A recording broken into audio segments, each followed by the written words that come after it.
কৈলাসহরের গৌরনগর ব্লকের খাউড়াবিল গ্রাম পঞ্চায়েতের ৩ নম্বর ওয়ার্ড এলাকায় রেগার কাজ চলাকালীন একটি পুরনো মিনি ব্রিজ ভেঙে পড়ে অন্তত ৭-৮ জন শ্রমিক আহত হয়েছেন। মঙ্গলবার সোনাছড়ি ছড়ার ওপর নির্মিত জরাজীর্ণ ব্রিজটি দিয়ে শ্রমিকরা যাতায়াতের সময় হঠাৎ সেটি ধসে পড়ে। দুর্ঘটনায় এক শ্রমিক গুরুতর আহত হয়ে হাসপাতালে ভর্তি হয়েছেন। অন্য আহত শ্রমিকরাও বিভিন্নভাবে জখম হয়েছেন। খবর পেয়ে স্থানীয়রা দ্রুত উদ্ধার কাজে নেমে পড়েন। স্থানীয় বাসিন্দাদের দাবি, প্রায় ২০-২৫ বছর আগে নির্মিত এই ব্রিজটির দীর্ঘদিন কোনো সংস্কার হয়নি, ফলে এটি সম্পূর্ণ ঝুঁকিপূর্ণ অবস্থায় ছিল। ব্রিজটি ভেঙে পড়ায় এলাকার একমাত্র গুরুত্বপূর্ণ যোগাযোগ ব্যবস্থা বিচ্ছিন্ন হয়ে পড়েছে। এলাকাবাসী ও পঞ্চায়েত কর্তৃপক্ষ দ্রুত নতুন ব্রিজ নির্মাণ বা সংস্কারের জন্য গৌরনগর ব্লক প্রশাসনের হস্তক্ষেপ দাবি করেছেন। গোপাল সিংহের রিপোর্ট, আসাম প্রাইম নেটওয়ার্ক।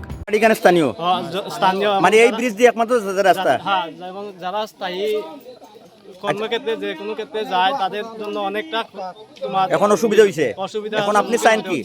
আমরা চাই প্রশাসনের কাছে, ব্লক ডেভেলপমেন্টের কাছে এবং আমরা খাউড়াবিল গ্রাম পঞ্চায়েতের যারা প্রতিনিধি রয়েছেন, পঞ্চায়েত প্রধান, উপপ্রধান সহ সমস্ত, যেটা এটা একটা প্রাকৃতিক দুর্যোগ ধরা যায়, এই প্রাকৃতিক দুর্যোগের যে কোনো একটা অ্যাঙ্গেলে আমাদের এই ব্রিজটা যাতে পুনরায় নির্মাণ করে দেওয়া হয়, এটাই আমরা আবেদন রাখবো। আপনার নাম? গ্রামবাসী হিসাবে আমার নাম রুহুল ইসলাম।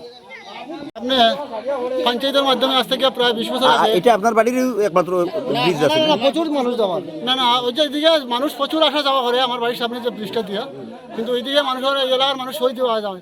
আজকে দেখেন ওইখানে রেগার কাজ চলা অবস্থায় মানুষ কয়েকজন ফুলের উপরে উঠতে ফুলটা ভাঙিয়ে পড়ে গেছে। তখন মানুষের ভীষণ অসুবিধা হইতেছে এবং আমাদের তো অসুবিধা ওরই।